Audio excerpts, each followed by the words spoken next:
오늘의 시황 브리핑 시작하겠습니다. 트럼프가 취임을 했습니다. 관세 관련된 뉴스가 나오면서 올라갔다 내려갔다 정신없는 그런 흐름이 나타났고, 국채금리와 달러 인덱스는 일단 하락하긴 했는데, 장중에 이제 뉴스들이 나오면서 갑자기 또 급반등도 하고 좀 어수선한 그런 움직임을 보였죠. 외국인들 초반에 매수했다가 관세 뉴스 나오면서 이제 매도로 바뀌는 그런 모습을 보였고, 반도체라든가 조선 이런 종목군들이 지수와 무관하게 장중 내내 플러스권을 유지하는 그런 모습을 보였습니다.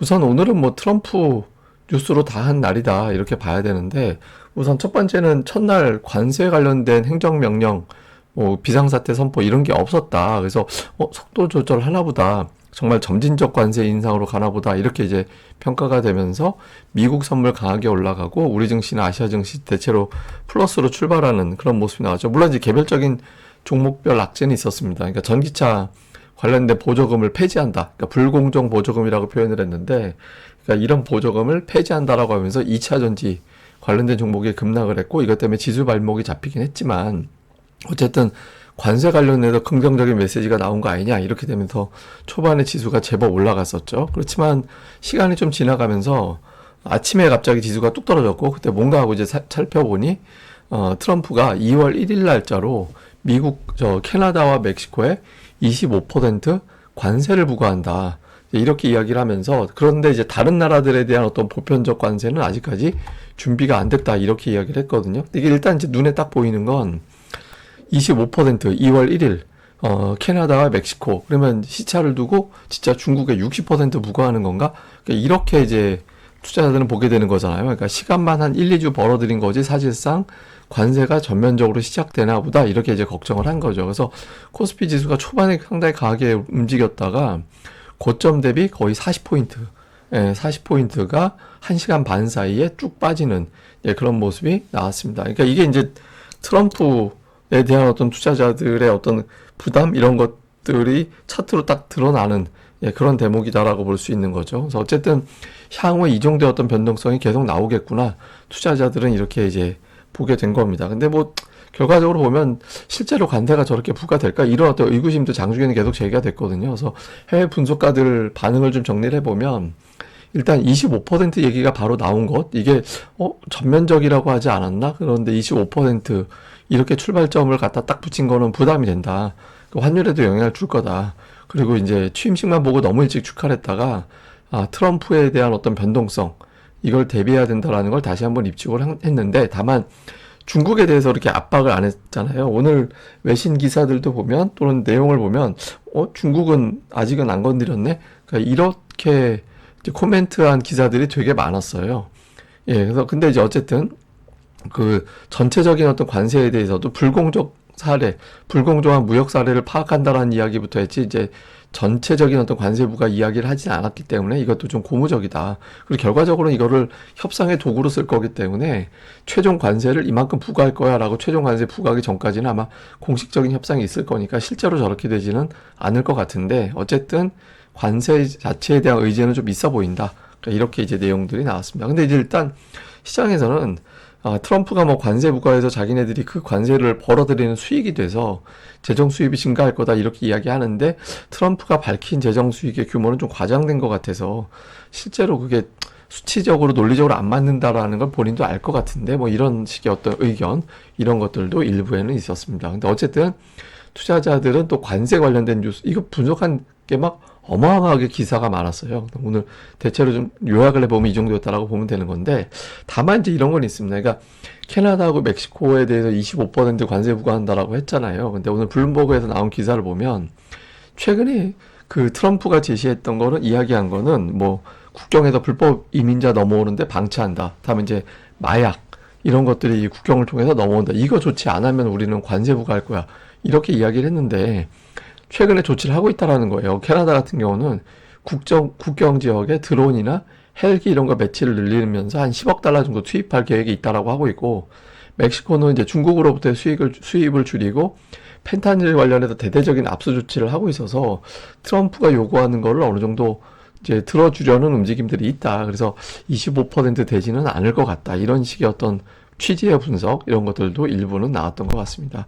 그리고 이제 우리 증시 관련한 뉴스가 또 추가적으로 나온 게 있었는데, 일단 그 2월에는 금리 내릴 것 같다. 예, 그러니까 4분기 성장이 뭐 겨우겨우 성장 플러스 만들어낸 정도라서 2월에는 아마 금리를 내리지 않을까? 그러니까 이런 식의 어떤 분석이 있다라고 로이터에서는 보도를 했고요. 그다음에 수출 관련된 데이터가 오늘 나왔는데 일평균 수출로 보면은 이제 늘었는데 이제 조업일수라든가 이런 걸 감안해 보면 이제 좀 줄었다라는 겁니다. 근데 어쨌든 반도체가 늘었다. 그래서 오늘 반도체 관련된 종목군들이 지금 플러스 내는 그런 모습을 좀 보였죠. HBM이 선전했다는 얘기니까. 그래서 어쨌든 뉴스라든가 국내 관련된 어떤 이런 어떤 데이터들 이런 것들도 이제 부분적으로는 일부 업종에 좀 영향을 주는 그런 모습을 보였습니다.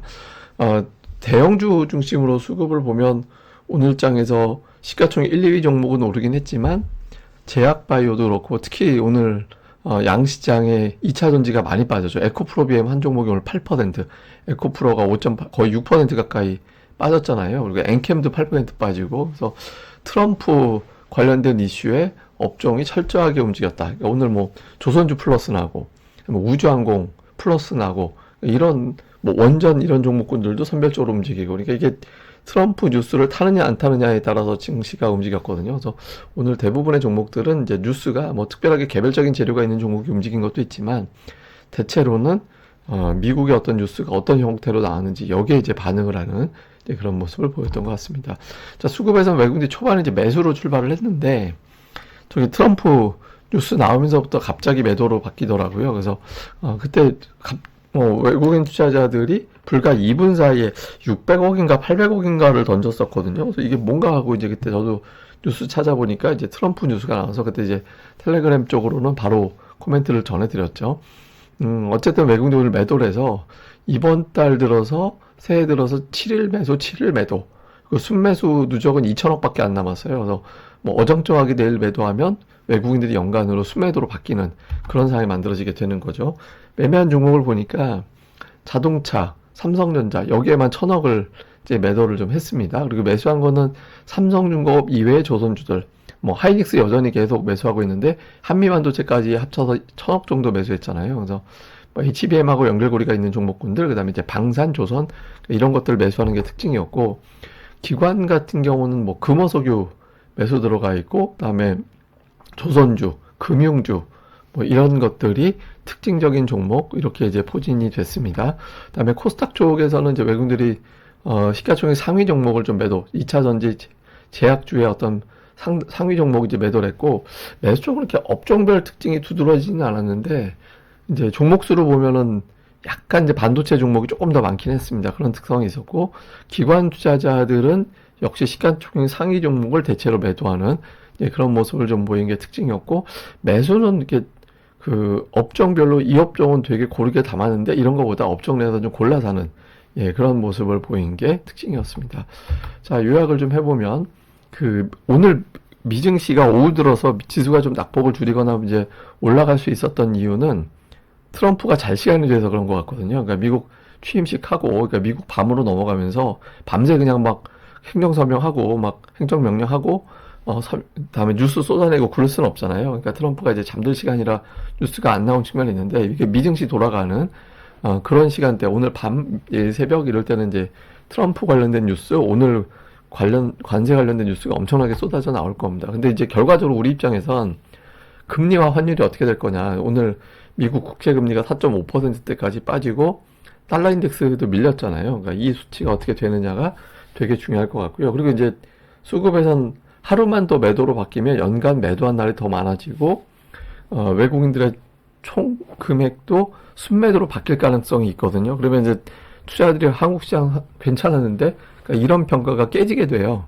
그러니까 좀 매수로 바뀌게 되는지 이게 되게 중요하고, 오늘 장에서, 그러니까 트럼프가 취임하고 나서 첫날 반도체, 조선, 우주 등등의 종목군들이 반응을 했거든요. 그러니까 이게 고정이 되느냐, 아니면 이제 초반에 관세에 대한 스트레스 덜할 때 자동차가 올라갔다가 이제 밀렸거든요. 자동차 또 2차 전지 엄청나게 빠졌고, 그래서 그러니까 이런 류의 어떤 기업들, 오늘 눌렸던 종목군들이 생각보다 심한 재료 아니네 라고 움직임이 나올지. 근데 만약에 오늘 강했던 종목이 하루 더 움직임이 나오게 된다면 이제 투자자들이 이게 메인이라고 생각을 할 거기 때문에 이 구도가 어떻게 돌아가는지도 잘 봐야 될 것 같습니다. 자, 그리고 제가 이제 마지막으로 준비한 거, 이게 어떤 차트냐면 글로벌 증시를 쭉 비중을 나열을 하고, 다음에 이제 미국 시장이 글로벌 증시 전체 안에서 65% 비중이거든요. 근데 그걸 갖다가 아예 한 종목을 전체 증시라고 생각을 하고 나눈 거예요. 이렇게 놓고 보면 이제 일본이 전 세계에서 시총이 가장 큰 게 되고 2위가 증시가 아니라 애플이에요. 예, 애플이 그 다음 되고 엔비디아, 마이크로소프트가 되고 그 다음에 영국, 중국 이런 순서로 가거든요. 근데 한국은 뭐하고 비슷하냐? 비슷한 게 아니라 테슬라의 대략적으로 한 70%? 예, 테슬라 한 종목 시총에 우리나라 코스피 전체 시총이 한 80% 정도밖에 안 돼요. 예, 그러니까 우리나라가 굉장히 시가총액이 낮은 형태가 되는 거죠. 저렇게 되면 뭐 물론 이제 시총 비중만큼 영향력이 딱 그만큼 비율로 된다 이렇게 볼 수는 없는데 어쨌든 우리나라의 어떤 비율 이렇게 너무 낮은 것도 좀 있죠. 그래서 연기금이 좀 매수하고 있긴 한데 저는 이제 제2의 어떤 동학개미 운동 뭐 이런 것들이 좀 나와서 이제 시장에 붐이 좀 있었으면 좋겠는데 투자들이 뭐 막연하게 싸다라고 들어오는 게 아니라 뭔가 이제 붐업이 될 만한 이슈가 좀 돼야 되잖아요. 예를 들면 뭐 경기부양책이 강력하게 발의가 된다든가 아니면 뭐 하여튼 또 다른 어떤 증시 부양책 뭐 이런 것들이 좀 가동이 돼가지고 투자들의 자금만 들어오면 뭐 해외 쪽에 나가 있는 자금이 가상화폐와 주식 합치면 250조 원 정도 되잖아요. 그래서 그 자금의 일부만 들어와도 주식시장 어느 정도 움직임이 이제 확 바뀔 수 있거든요. 그래서 그런 것들이 좀 만들어지는 그런 흐름이 좀 나왔으면 좋겠습니다. 자, 어쨌든 갑자기 표가 하나 이제 외국 해외 쪽 제가 잘 보는 블로그 X에 이런 것들이 나오길래 SNS에 이런 게 나오길래 하나 또 이제 소개해 드렸습니다. 예, 또 하루 잘 보내시고요. 저는 다음에 뵙겠습니다. 이 방송 구독하기와 좋아요 많이 부탁드립니다. 감사합니다.